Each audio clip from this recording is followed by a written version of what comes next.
أشهد أن لا إله إلا الله وحده لا شريك له وأشهد أن سيدنا ونبينا وحبيبنا محمدا عبده ورسوله اللهم صل على محمد وعلى آل محمد كما صليت على إبراهيم وعلى آل إبراهيم في العالمين إنك حميد مجيد ربي اشرح لي صدري ويسر لي أمري واحلل عقدة من لساني يفقه قولي اللهم افتح علينا حكمتك وانشر علينا من خزائن رحمتك يا أرحم الراحمين اللهم فقهنا في الدين وعلمنا التأويل اللهم ارزقنا علما نافعا ورزقا طيبا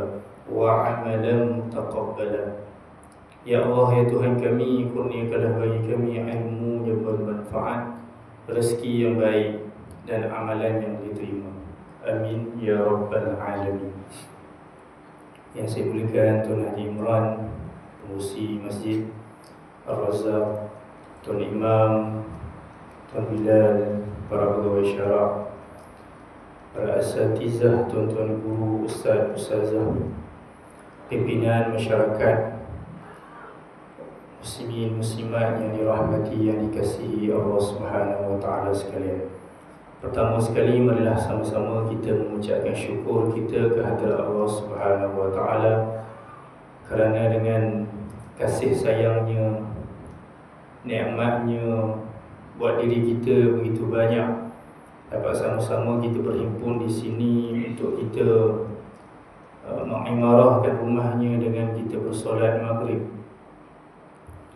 Seterusnya dapat sama-sama kita berniat iktikaf di sini untuk menyambung pengajian ilmu kita, sirah kita. Mudah-mudahan kita semua memperoleh keberkatan rahmatnya dan akhir sekali kita berkehendakkan syurganya di akhirat nanti. Allahumma amin. Hadis daripada Ibnu Abbas radhiyallahu anhuma qala an-nabiy sallallahu alaihi wasallam ma min ayyamin al-amalu as-salihu fiha ahabbu ila Allah min hadhihi al-ayyam ay ayyam al-ashr. Qalu ya Rasulullah wala al-jihad fi sabilillah. Qal wala al-jihad fi sabilillah illa rajulun kharaja bi nafsihi wa malihi falam yarji' min dhalika bi syai'in. Rawahu al-Bukhari wa Abu Dawud wa ghairihim. Hadis daripada Ibnu Abbas radhiyallahu anhuma, berkata Nabi sallallahu alaihi wasallam, tiadalah daripada hari-hari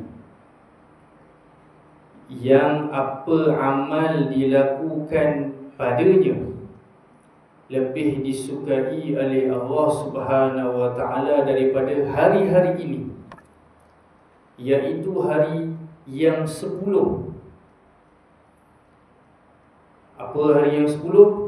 10 1 hingga 10 Zulhijjah. Maka sahabat bertanya, wahai Rasulullah, walaupun orang itu berjihad di jalan Allah. Artinya sahabat bertanya, walaupun amal yang lain yang kebiasaan dilakukan pada bulan yang lain itu biasa sahaja, amalan itu mungkin kecil, fadilatnya kecil, tetapi dilakukan pada bulan awal Zulhijjah ini, 10 hari awal Zulhijjah ini, boleh menangimi berjihad di jalan Allah. Nabi kata ya, lebih kuranglah, walaupun berjihad di jalan Allah, melainkan orang itu berjihad kharaja binafsihi wa malihi, dia keluar dengan jiwa dia, dengan harta dia. Selepas tu falam yarji, dia tak balik dah, dia tak kembali lagi. Kalau ini mungkin lebih besar daripada yang lain-lain lah. Artinya tuan-tuan, di sini saya nak sebut di awal ni berkenaan dengan kelebihan bulan Zulhijjah. Tadi Imam pun baca surah berkenaan dengan Allah menciptakan langit dan bumi ini, dan adanya arba'atu hurum, empatnya bulan-bulan haram. Apa bulan haram? Bulan lepas. Bulan apa? Zulqa'dah, Zulhijjah, betul? Tahun baru, tahun baru Muharram. Lepas tu satu lagi yang jarak yang jauh sikit, Safar. Kan? Betul? Dia 4 bulan haram. Arba'atu hurum. Maka 4 bulan ini, yang 4 bulan haram ini memang besar di sisi Islam, dan disuruh kita menambahkan amal ni. Tambahan pula bulan yang 4 ini termasuklah bulan Zulhijjah, bulan yang Nabi sebut sendiri pula di situ tentang adanya fadilat 10 yang awal. 10 yang awal, 1 hingga 10 Zulhijjah. Maka apa-apa amal yang dibuat dalam tempoh ini, pahalanya terlalulah besar dan fadilatnya terlalulah besar. Kalau tuan-tuan nak berpuasa, silakan berpuasa. Jangan tinggal tambahan berpuasa pada 9 Zulhijjah. Orang tengah wukuf di Arafah. Tapi kalau kita raya hari Sabtu, Saudi raya hari Jumaat, nak kira macam mana tuan-tuan? Kita ikut kita. Raya memang kita ikut kita lah. Kita ikut sahaja apa pemerintah yang putuskan, dan kita pun ada para alim ulama di dalam ni yang telah membuat keputusan, ikut sahaja. Okey. Macam Indonesia tu tuan-tuan, yang musim raya tu kan, raya dia awal 2 hari awal kan. Ada orang ikut kalau tahu tak ikut dengan kita, apa hukumnya? Allahu a'lam. Tapi kita kena ikut di tempat kita lah. Sebab kalau kita perbahasan itu, kita tengok matlak negara kita, ikut matlak kita tak sama dengan matlak di negara Saudi. Yang masa tersebarnya viral yang di UAE punya orang astronomi ataupun bahagian cerapan di sana, dia kata buat jangkaan tu lebih awal, kita dah melupa, orang tersebar tanya di sana sini kan. Sebab di sana tuan-tuan, dia tak ada isu awan, dia memang terang, memang nampak pula kita ni dengan awan yang banyak, dan kesusahan kita pun matlak tak sama. Itu panjang lah tuan-tuan, itu kena bincang dalam bab berkenaan dengan nak cerapan, nak menentukan 1 Syawal tu dan juga 1 Zulhijjah tu, kena satu bawakan topik yang khusus lah tuan-tuan. Kalau saya pernah duduk satu masjid di Johor tu, saya balik kampung sebelah isteri tu, pensyarah UTM yang pakar bidang tu tuan-tuan, bahagian falak ni dia kena bawa projektor tunjuk bulan tu semua-semua tu. Itu workshop. Saya bukan bidang falak lah. Dia elok orang yang bidangnya lah. Tapi benda tu boleh dibincang dalam sudut fiqh sahaja, kalau nak menarik bincang begitulah. Okey, saya tak nak jauh pergi. Kita berpuasa 9 Zulhijjah di tempat kita lah.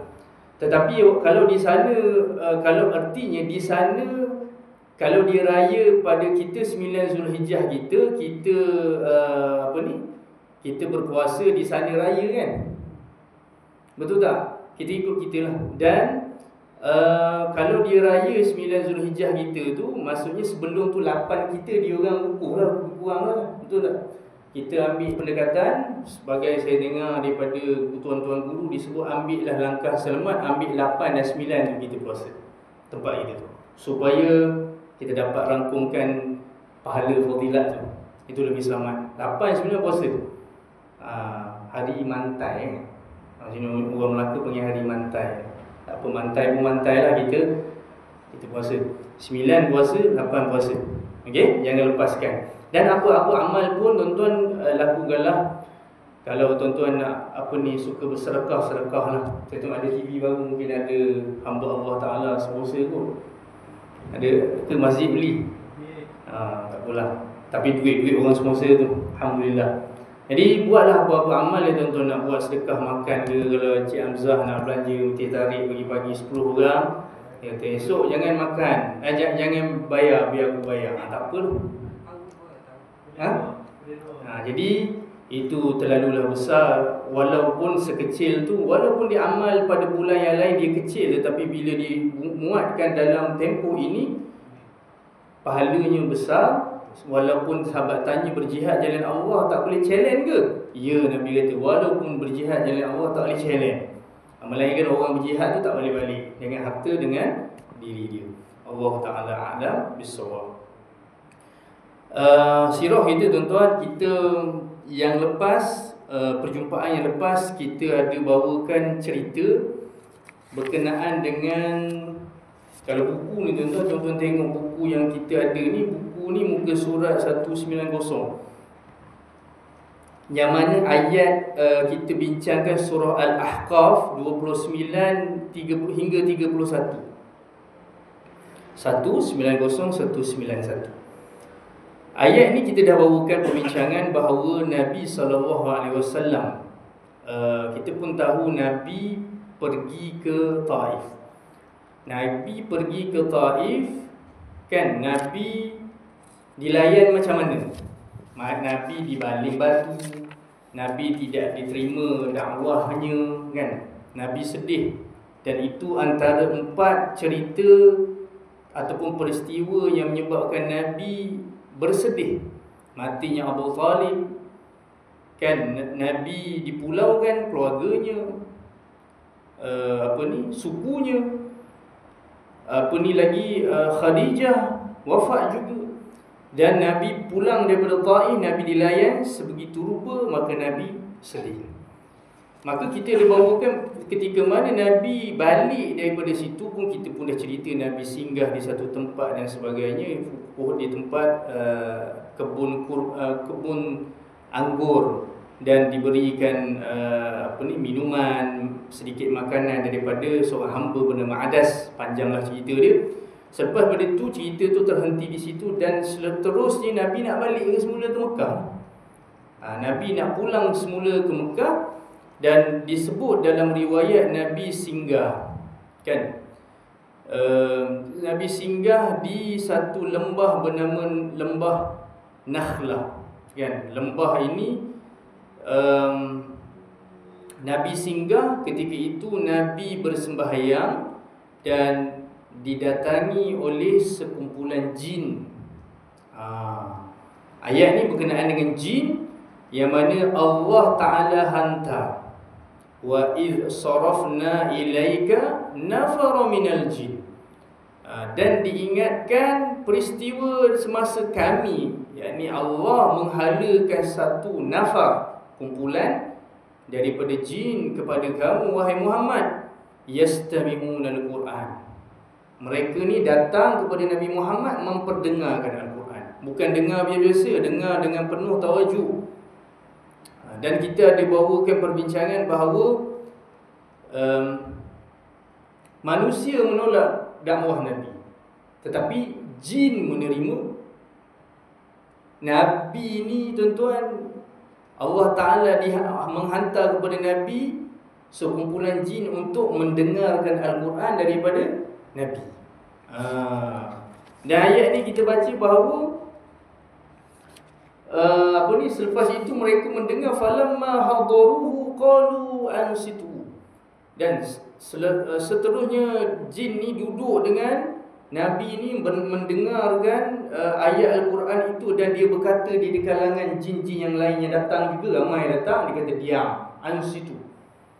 Falamma qudiya wallau ila qaumihim munzirin. Selesai saja Nabi bacakan, dia dengar habis tu, dia dapatkan saja Al-Quran tu, dia balik ke kaum mereka, dia mendakwahkan Al-Quran tersebut. Okey. Dan panjanglah kita bincangkan, yang mana kita perlu sebut jin ini ada pengetahuan berkenaan dengan, sebab ayat tu disebut qalu ya qaumana inna sami'na kitaban unzila min ba'di Musa. Ini ada satu lagi kitab yang diturunkan selepas Nabi Musa. Dan sebagian ulama mengatakan jin tu beragama dengan agama Yahudi. Dia ada agama juga. Sebagian ulama mengatakan mereka beragama Yahudi, yang membenarkan musaddiqan lima baina yadayhi yahdi ila al-haqqi wa ila tariqim mustaqim. Yang mana kitab yang diturun selepas Musa ini iaitu Quran, yang memberi petunjuk kepada jalan yang hak dan jalan yang lurus. Ini menunjukkan bahawa Allah boleh menghantar sesiapa sahaja untuk menerima Islam. Ini pengajaran ni.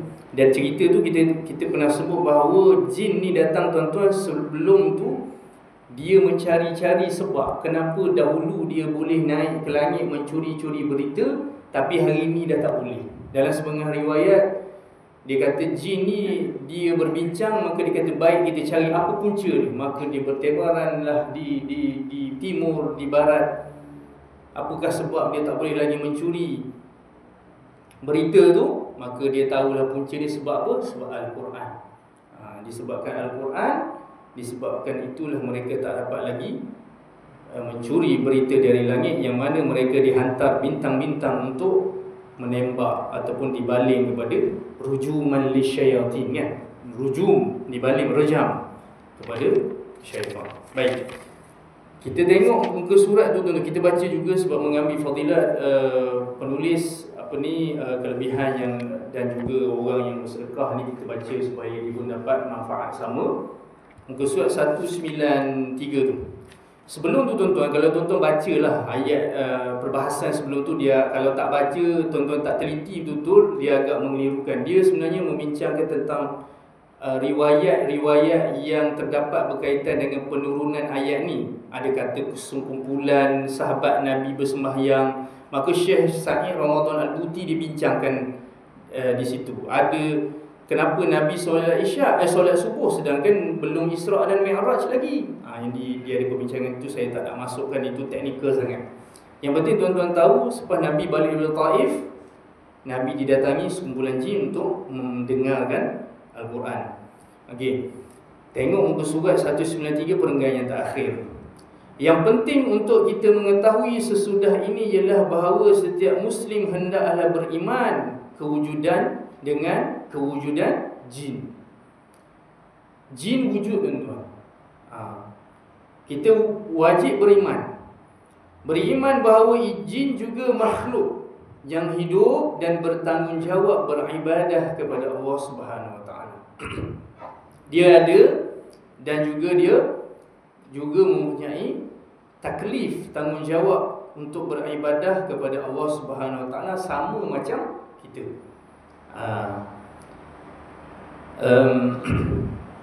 Dia suratul Kahfi kan, ayat 50.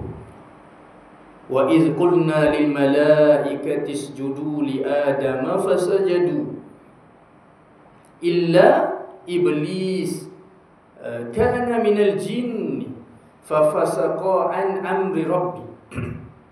Surah Kahfi, Allah Ta'ala kata kepada iblis, sujudlah kepada Adam, tapi dia tak sujud. Malaikat iblis, malaikat sujud.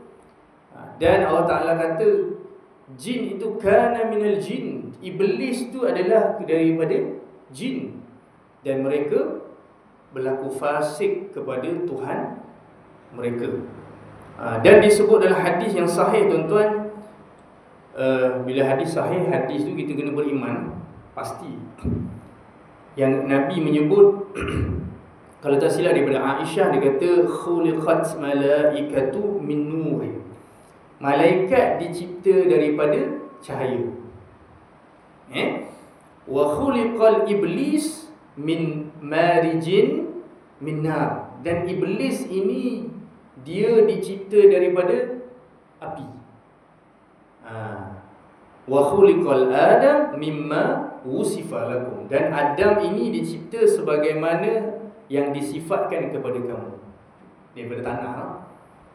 Ini disebut dalam hadis Nabi SAW. Wajib kita percayai kewujudan jin, walaupun panca indera manusia tidak dapat sampai ke makhluk jin itu, walaupun tak nampak adalah kerana Allah Subhanahu Wa Taala memang berkuasa menjadikan kewujudan jin tidak mampu dilihat oleh daya penglihatan yang ada pada mata manusia. Kita tak nampaklah jin. Kan balik kan tengok satu rumah jin duduk atas pokok, kan balik atas pokok sekarang semua tak datang masjid. Kan balik perjalanan dengan semak atau di rumah dia, kita pun tak tahu kan dalam longkang tu dia ada tempat tinggal kan, semua orang tak keluar rumah. Orang tak keluar malam nanti. Kita tak nampak. Dan tempat mereka juga di hutan-hutan, di lautan, kan? Dan kita tahu bahawa mata kita hanya dapat melihat beberapa bahagian yang wujud yang tertentu sahaja di alam ini dengan kadar dan syarat tertentu. Mungkinlah kadang-kadang tu terlihat dan sebagainya, penampakan tertentu dengan izin Allah Subhanahu Wa Taala. Ulama bincang tuan-tuan, sebahagian ulama membincangkan manusia dan jin ni dia sebenarnya dia ada kehidupan yang tersendiri. Manusia, cara manusia, jin dengan cara mereka. Sebab tu ada yang kata tiada interaksi antara manusia dengan jin. Tak ada tolong-menolong, tak ada bersembang, tak ada dipanggil apa ni, pergi berjalan bersama. Dia bukan jadi satu ketetapan kehidupan manusia tu kena ada begitu. Atas dasar Nabi sendiri pun tak tahu kedatangan jin. Mereka berhujah dengan itu. Ini sebahagian ulama mengatakan begitu tuan-tuan. Jadi dikata tidak sepatut orang berakal boleh terjerumus ke dalam kelalaian yang begitu ketara sekali, iaitu dengan sikapnya yang tidak mahu mempercayai sesuatu yang tidak secucuk dengan sains. Dia kata tak adalah jin tu, tak wujud lah. Maka ia berbangga dengan mengatakan ia tidak percaya dengan wujudnya jin kerana semata-mata tidak melihat dan tidak bersentuh dengan jin. Dia ada orang terlalu percaya sangat sampai segala benda takut dengan jin. Jangan. Kita semuanya bergantung dan memohon perlindungan daripada Allah Subhanahu Wa Taala sahaja, bukan minta lindung daripada jin. Sebab ada surah jin tu ada orang lelaki yang minta tolong daripada jin. Kalau pegangan seperti ini ada golongan yang terpelajar, maka mudah sekali mereka menafikan dan menidakkan banyak benda yang benar, yang wujud, yang telah diyakini wujudnya, semata-mata kerana tidak dapat melihat. Tidak semestinya yang kita tidak melihat, kita tak nampak tu tuan-tuan, tak wujud. Angin kita tak nampak, tapi dia wujud. Padahal kaedah ilmiah yang masyhur mengatakan bahawa yang tidak dapat ditemui tidak semestinya tidak wujud. Bukanlah semua benda yang kita tak jumpa, kita tak nampak, tak semestinya tak wujud. Dia wujud, tapi kita tak nampak. Artinya kerana anda tidak dapat melihat sesuatu yang anda cari atau yang anda kaji, tidaklah semestinya ia tidak wujud. Kita berhenti tawakuf di situ dulu tuan-tuan. Seterusnya tuan-tuan, habis tentang jin dan kita ambil sikit iktibar tadi berkenaan dengan wajib kita beriman dengan kewujudan jin. Seterusnya tuan-tuan, Nabi baliklah. Nabi balik ke Makkah semula. Nabi selepas habis cerita tu, pastinya Nabi, penceritaannya Nabi nak pulang semula ke Makkah. Dan dalam riwayat berkata Nabi pergi ke Taif tu bersama dengan Zaid bin Harithah. Zaid bin Harithah.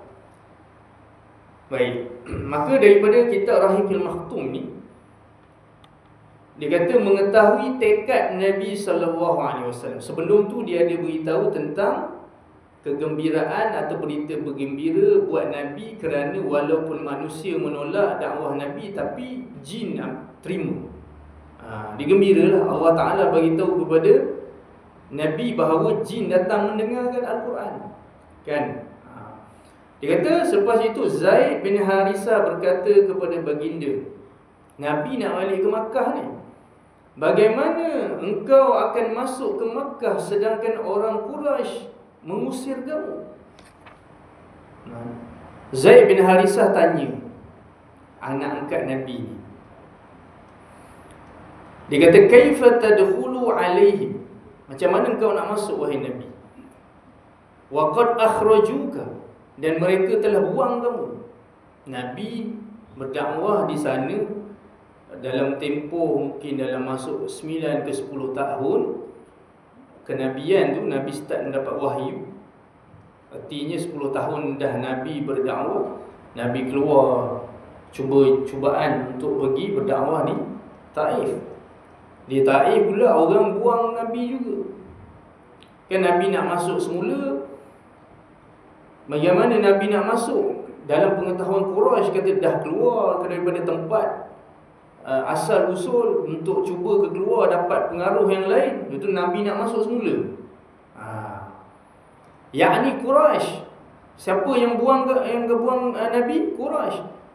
Maka Nabi jawab, faqal ya Zaid, inna Allaha ja'ilun lima tara farjan wa makhraja, wa inna Allaha nasiru dinahu wa mazhara nabiyyu. Tengok tuan-tuan, ini Nabi nanti kita baca macam mana Nabi ni ada satu sifat tekad kenabian. Nabi ditanya oleh Zaid, kita dah keluar ni, nak masuk balik, pastinya ada halangan di situ. Kan? Dia panggil apa? Ada halif, ada orang yang menjadi sekutu Quraisy yang menghalang. Maka Nabi jawab, seperti yang engkau lihat, Allah telah menjadikan pelepasan dan jalan keluar.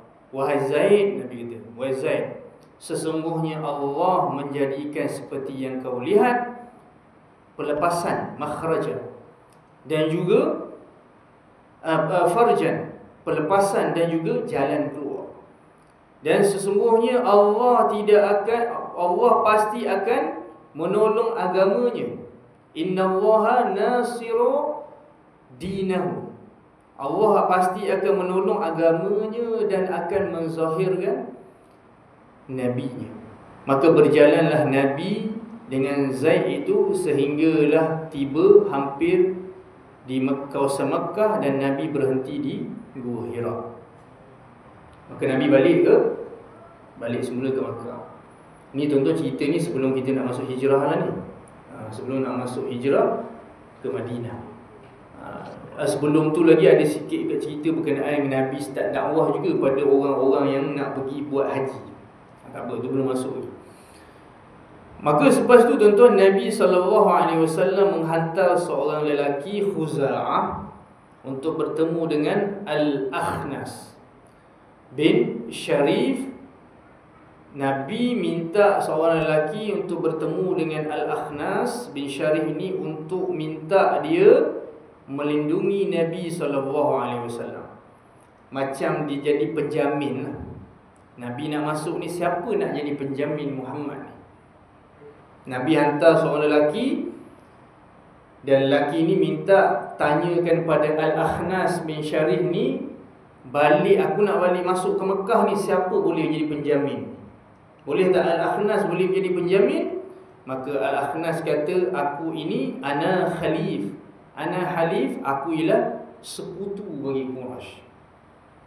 Maka Khalif tak dapat memberi perlindungan kepada Nabi. Dia tolak. Nabi nak masuk, ada halangan untuk masuk ke Mekah. Susah dakwah ni tuan, ingat senang. Susah. Nabi ni macam-macam dugaan yang baginda tempuh. Kan tu belum lagi di Madinah dengan musuh yang lain lagi, musuh dalam selimut daripada golongan munafikin, orang munafik. Tanah Al-Akhnas untuk jadi penjamin Nabi. Dia merupakan sekutu Quraisy, halif. Diutus pula kepada Suhaib bin Amr. Maka jumpa pula lelaki ni pergi berjumpa dengan Suhaib bin Amr. Kan? Suhaib bin Amr untuk menjadi penjamin Nabi. Maka dia pun kata sesungguhnya Bani Amir tidak melindungi Bani Ka'ab. Artinya apa? Dia juga tolak untuk menjadi penjamin, untuk masuk semula ke Makkah. Nabi nak masuk ni, balik semula ke rumah dia. Kemudian diutus pula kepada Mut'im bin Adi. Kalau buku ni ada sini ejaan mat'am, dia min ta'im Mut'im min ta'im mim Mut'im. Ada je dia boleh mat'am. Kalau mat'am tu saya umum dia jadi kedai makan, restoran. Ta'ama tu makan ni. Okey. Maka ketika ini dihantar kepada Mut'im bin Adi. Mut'im sahut cabaran tu. Dia kata boleh. Dia akan menjadi penjamin Nabi. Lalu dia menyandang senjata pedangnya dan memanggil anak-anaknya dan memanggil kaumnya seraya berkata, sandanglah senjata, bersedialah di setiap penjuru Baitullah kerana aku akan melindungi Muhammad. Mut'im bin Adi ni orang yang baik tuan-tuan. Dia ni kita pun tahu dulu Nabi di pulau kan. Dia ni orang yang Quraisy, tak Islam, tapi dia ada hati yang murni. Ada kadang-kadang dia duduk dalam kelompok, satu kelompok yang bukanlah orang yang, kelompok tu bukan orang bagus-bagus, tapi dalam tu dia ada jiwa hati yang murni, yang bagus, tak suka bermusuh dengan orang, tapi dia tak geng dengan satu begini. Kan dia pernah hantar dia tengok Nabi ini di pulau kan, Bani Hashim ini, Bani Abdul Muttalib ini di pulau kan, di satu lembah. Maka jangan buat urusan perniagaan dengan dia, jangan jual makanan. Kalau jual semahal-mahal ni supaya dia tak dapat makanan. Mut'im bin Adi dia tak sampai hati. Situ ada budak kecil, dia ada orang tua tak makan.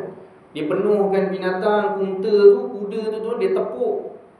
Unta berjalan kau pergi ke kaum tu supaya kaum Nabi dengan yang lain-lain di pulau ni dapat makanan. Dia jenis orang yang baik. Tapi dia tak Islam. Mut'im bin Adi yang kali kedua tuan-tuan, dia sanggup melindungi Nabi. Dia kata dengan anak dia kata dengan kaum dia, meh kita pegang senjata, kita lindung Muhammad.